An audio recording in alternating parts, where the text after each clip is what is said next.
몇 달 전 개인 SNS를 통해 명품백을 중고로 샀습니다. 지퍼가 고장나서 수리를 하러 갔는데 글쎄 짝퉁이라고 하는 거예요. 저에게 이 가방을 판매한 판매자는 SNS를 폐쇄했는지 찾을 수가 없고 당시 통화했던 연락처도 지금은 남아있지 않습니다.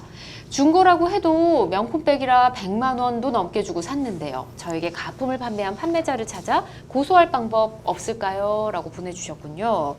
아이고 안타깝습니다. 이게 100만 원 넘는 돈이면 큰 돈인데 지금 가품을 진품으로 속여 판매했을 때 어떤 처벌을 받게 될지부터 저희가 함께 알아보도록 하겠습니다. 김 변호사님 알려주시죠. 네. 타인을 속여서 지금 법률적인 용어로 이제 타인을 기망해서 네. 재산적 이제 이익을 취했다면 사기죄로 이제 처벌이 되게 되겠죠. 예.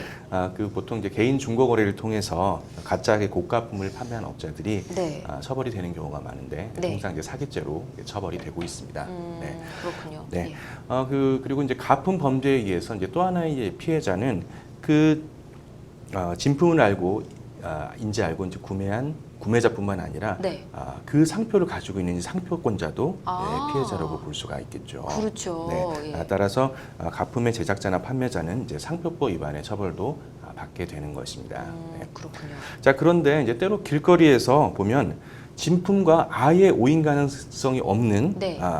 확실한 가품을 이제 아주 싼 값에 예. 약간 비슷하게 생겼는데. 네, 이것은 예. 진품의 오인 여지가 없죠. 이것은 이제 처음부터 그냥 가품인지를 알고 네. 구매를 하시게 되는 것이죠. 네. 근데 이제 멀리서 이제 보면 비슷해 보이지만 네. 이제 가까이서 보면은 확연히 완전 다른 제품인 네, 거죠. 차이가 나게 됩니다.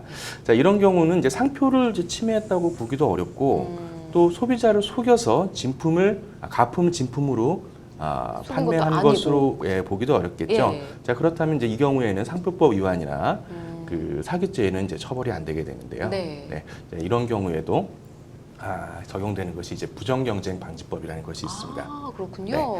네, 국내에 이제 널리 인식된 타인의 성명, 네. 상호, 상표, 상품의 포장, 이와 유사한 것이나 이제 혼동, 오인 가능성이 있는 그 행위는 부정 경쟁을 한 것에 대해서 이제 처벌이 되게 되는 것입니다. 네. 그렇군요.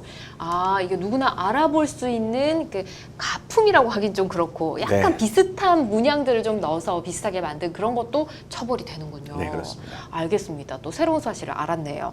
근데 현재 가품으로 속여 판매한 판매자를 찾을 수가 없는 상황입니다. 이 제품을 구매한 게 또 몇 달 전인데 얼마 전에 이렇게 가품이란 걸 알게 되셨잖아요. 지퍼 수리를 하면서 연락처도 모르고 개인 SNS 계정도 없어졌고 근데 이 속여 판 사람을 찾아서 처벌을 할 수 있을지 고소를 할 수 있을까요? 서 변호사님? 네, 일단은 물건 거래 시에 만나서 직접 현금 거래를 하신 것이 아니라 어떤 네. 통장 거래 내역이라든지 계좌이체라든지 예, 금융 거래 기록이 있다면은 이를 통해서 판매자를 특정하는 방법이 있을 것으로 보입니다. 일단은 시간이 좀 지나기는 했지만 네. 또 만난 장소 등의 CCTV 기록이라든지 이런 게 있으면은 또 사기죄로 형사고소 진행하실 경우에 네. 동선 추적 등을 통해서 이제 또 특정을 할 수 있는 가능성이 있거든요.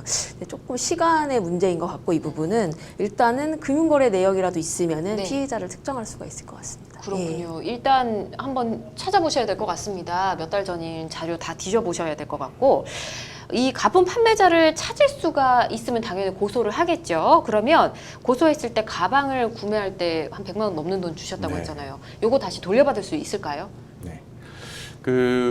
가품의 이제 판매자가 예. 이제 우리 피해자 이제 고소로 수사기관이 수사를 받는 과정이나 혹은 이제 기소가 돼서 재판을 받는 과정에서 피해자분과 합의를 시도하면서 네. 피해금을 우선 변제하겠다라고 한다면 이것이 이제 가장 변제를 받는 좋은 방법이 되겠죠. 네.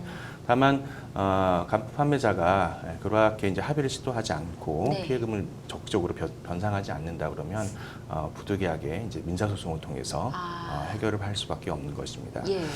다만 일반적인 손해배상 소송 외에 형사피해금에 대한 이제 간편한 절차가 있어서 이제 말씀드리겠는데요.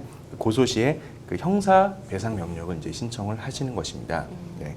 형사배상 명령이라는 것은 피해자가 받은 피해에 대해서 별도의 소송을 거치지 않더라도 가해자가 재판을 받는 과정에서 범죄 행위에 따른 피해까지도 배상을 명령하게끔 하는 제도입니다. 네. 사기죄는 형사배상을 신청할 수 있는 대상이 되는데요. 판매자가 재판에 넘겨준 이후에 재판 중에 법원에 신청을 하실 수가 있습니다. 그렇군요. 이것도 좀 알아두셔야 될 것 같습니다. 일단 시급한 거는 이 판매자를 빨리 찾는 수밖에 네, 없겠네요. 그렇죠. 그래야 네. 모든 일이 다 진행이 될 것 같고요. 근데 지금 보니까 이 판매자라는 사람이 개인 SNS를 통해 팔았다는 거 보니까 뭐 어떤 전문 판매상은 아닌 것 같고 개인적으로 자기가 가지고 있던 걸 팔았던 것 같습니다. 그렇게 되면 이 판매자도 누군가로부터 만약에 가방을 선물 받았다 이런 가품인 걸 몰랐을 가능성도 있지 않을까요? 네, 사실 너무나 정교한 가품이라 전문가도 뭐 인식하기 어려울 정도의 네. 가품이었고 정말 몰랐다면 수사기관에서 무혐의가 나올 가능성이 있습니다. 다만 형사적으로는 이제 고의의 여부, 예. 즉 내심의 문제인데요. 사실 이런 관련 사안에서 피의자들은 대부분 다 몰랐다, 정말 몰랐다 그렇게 주장을 얘기하겠죠. 하시거든요. 예. 예. 그래서 정말 몰랐던 것인지 아니면 알면서도 속이고 판 것인지, 그리고 정확히 진가품인 것은 모르지만 혹시 가품일 수도 있겠다라는 의심을 하면서도 팔았다, 그런 거 이미 미필적 고의에 해당되거든요. 네. 이런 부분은 사실 이제 구매 이력이라든지 이 사람도 이제 어디선가 그 물건을 취득한 경위가 있을 것이고 그 물건의 최초 취득 경위 그리고 동종 정가 여부 이런 것들을 이제 관련 행적, 중고 네. 판매 이력 이런 것들을 수사기관에서 조사하는 것 등으로 해서 수사를 하실 것으로 생각이 됩니다. 그렇군요. 알겠습니다.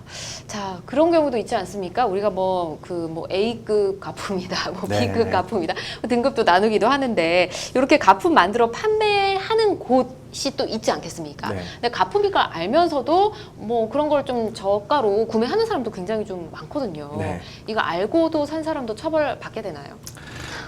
아직까지 그 알고서 이제 구매한 구매자에 대해서 네. 처벌을 하는 이제 규정은 없기 때문에 처벌은 되지 않고 있습니다. 예. 그 제가 하나 여쭤보면 예. 이것을 속아서 가품을 구매하는 사람이 더 많을 것 같으세요? 아니면은 알고서 구매하는 사람이 더 많을 것 같으세요? 알고 구매한 사람이 더 많을 것 같은데요. 네, 그렇습니다.